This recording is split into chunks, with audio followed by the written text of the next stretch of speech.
All right, hello and welcome. My name is David Kinder, and I want to talk a little bit about these moving parts of fixed index annuities and how we can set proper expectations and avoid misunderstandings. So, here's the thing about annuities is that they can often be difficult to understand, even for agents and advisors, particularly all the percentage numbers that are listed in an illustration, in brochures, all these places. So I want to help bring some clarity to this as best as I can. So the first part is talking about payout rates.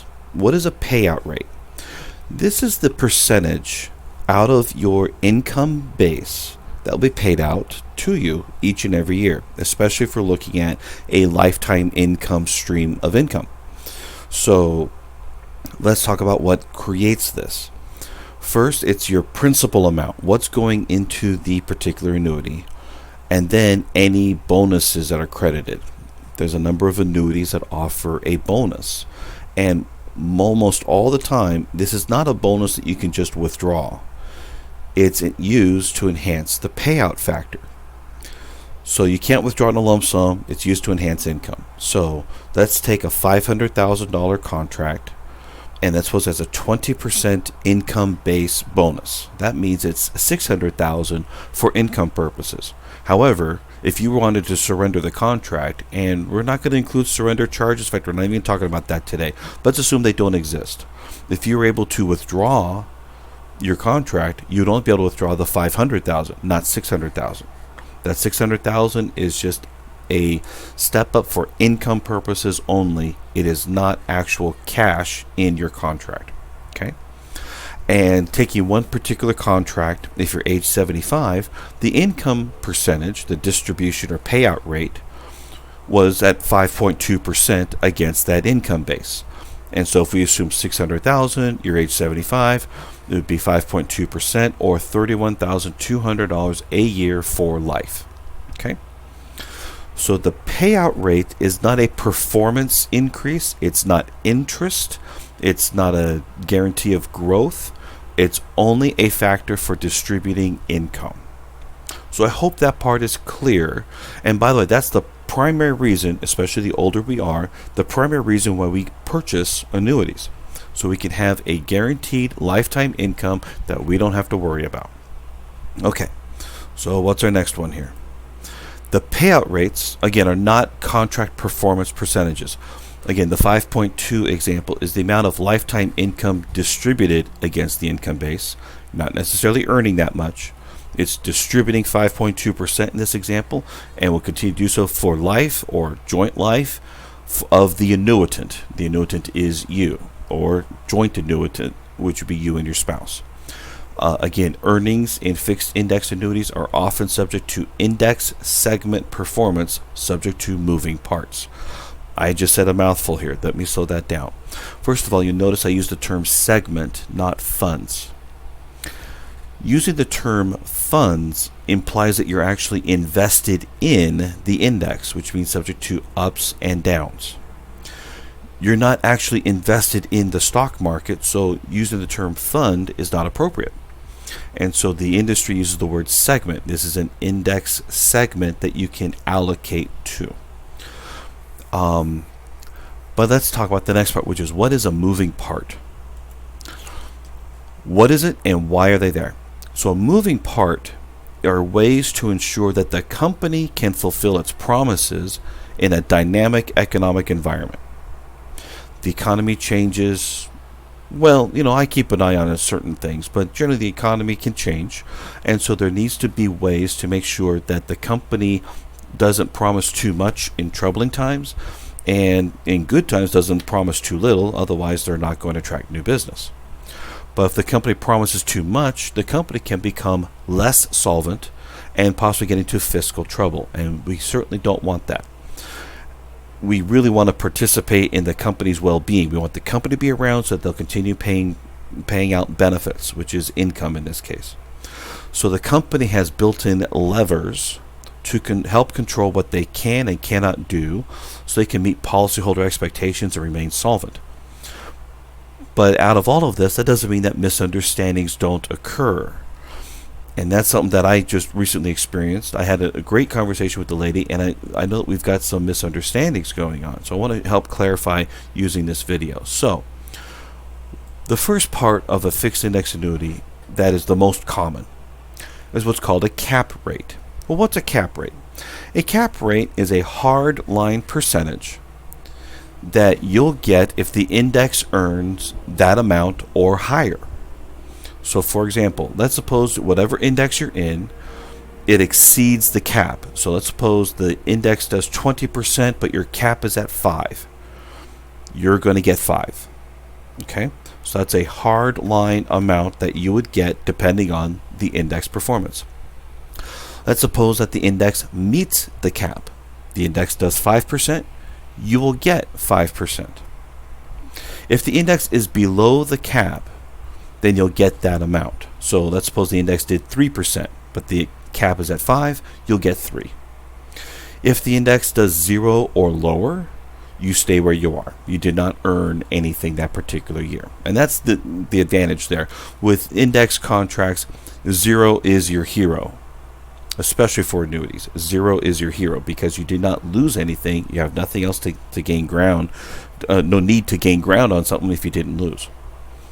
Now here's the thing. Cap rates can change every year or every renewal of the segment, because sometimes cap rates apply for either a 1-year segment or 2-year segment or longer. But they can change because of the current interest rate environment, the costs of the underlying stock options, the administration costs, the computers and software it takes. All of those things are factored in. You don't see all that. That's behind the scenes. But those are the reasons why cap rates can change. Okay. The next part, oops, come on, here we go, is a spread. What the heck is a spread? No, we're not talking about peanut butter here. Spreads are deducted against the index performance. Okay, so instead of putting a hardline cap saying you're not going to earn this much above, we're going to say we want a portion of the growth. So it's deducted against the index performance. So if you exceed the spread, let's say the index does 20%, but your spread is 4%. Well, 16 or 20 minus 4 is 16. You're going to get 16% credited. Again, this is an example. If it meets the spread, so the index does 4% or lower, and the spread is 4%, you're not going to get anything credited.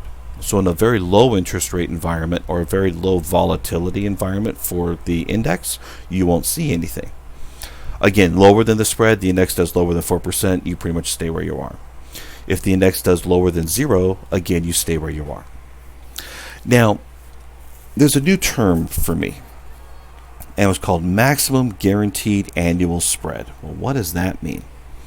Well, the way that the insurance company can ensure proper costs and measures is to increase the spread so that they contribute less to your contract. Now, before you think, oh man, those evil, greedy guys, of course they're going to do that. No, there's always a reason for it. And we want to make sure the company stays in business so that we can continue to get contractually guaranteed benefits. This is not a bad thing. We want the company to be good. We want the company to be solvent so that they will pay out rates, pay out the contract guarantees. Now, and again, just like the cap rates, the spread rates can also change every year upon segment renewal based on the current interest rate environment, the cost of underlying stock options, administrative costs, whatever else that goes into that. Okay. Now, here's the next one. This one's a different one. This is a participation rate. Well, what is a participation rate? Well, the participation rate is the percentage of the index movement you'll have credited to your account or to your contract. So suppose the index does 20%, but your participation rate is 50%. You're not going to get 20% credited, you'll get 10% because that's 50% of whatever the index does. If the index does 10%, but your participation rate is 50, you're going to get 5%. Okay? Whatever that percentage is, that's how much of the index growth you're going to get. And so I had a new term introduced to me, and it's called the minimum guaranteed participation rate. Again, it's a fraction of the index performance. It is not the amount of index performance you're going to, excuse me, see, even I can get it wrong. It's the percentage of the index performance, the fraction of it. It is not saying of the index performance, this is your cap. It's not saying that. Don't confuse cap rate with participation rate. So of the index performance, you're guaranteed this minimum participation rate upon the segment renewal. So if you made no changes at all and the company got into more trouble, this is the guaranteed minimum participation rate. So 10% is not 10% index performance. 10% is the participation rate. So if the index does, let's make up a great big number, 25%, you're going to get 10% of that 25%, or 2.5%. So I wanted to make sure I clarified that, because it could be so easy because of all these percentages.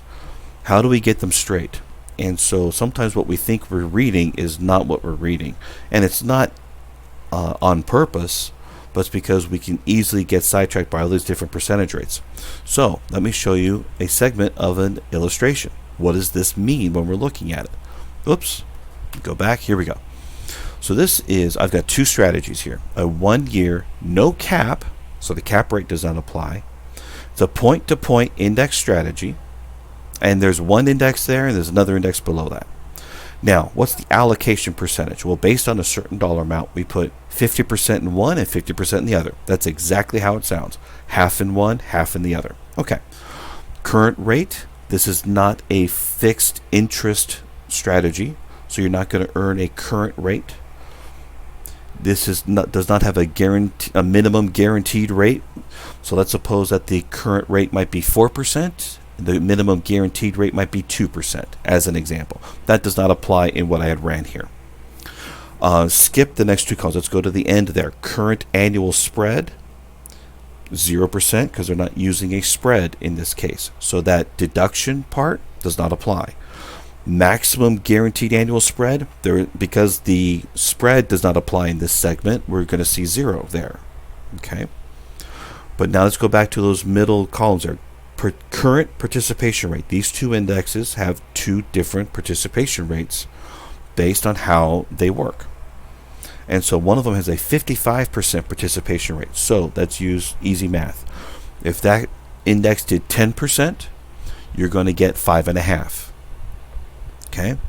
Let's look at the other one. The other one says a 32% current participation rate. If it did 10%, you'll get 3.2%. Okay. But look at the next column over. Minimum guaranteed participation rate. That doesn't mean, oh, you're guaranteed a 10% growth. No, not at all. It says out of the total index movement, upon renewal, if that participation rate was to go down, there's a minimum guarantee that you're guaranteed to participate in at least 10% of that index movement. Which means if the index did 10%, 10% of 10 is 1%. Same thing with the other one. Again, if that index moved only 10%, you'd get 10% of that, which would be 1%. So I hope that I was able to bring some clarity to some of these numbers, because I don't want there to be misrepresentation and I don't want there to be misunderstandings. And so if it sounds too good to be true, we need to drill down deeper and double check what is the real story, what's really going on. Because, and let's be clear, insurance companies are there to provide guaranteed contractual benefits. Anything that's not guaranteed is what they could do, but we want to make sure we know what they're going to do, what annuities will do. And when we're looking at what they could do, we need to have proper expectations. Anything that looks too rosy, maybe it's just a misunderstanding, and hopefully not a misrepresentation. I hope that is helpful. Thank you so much for watching and listening, and make it a great day.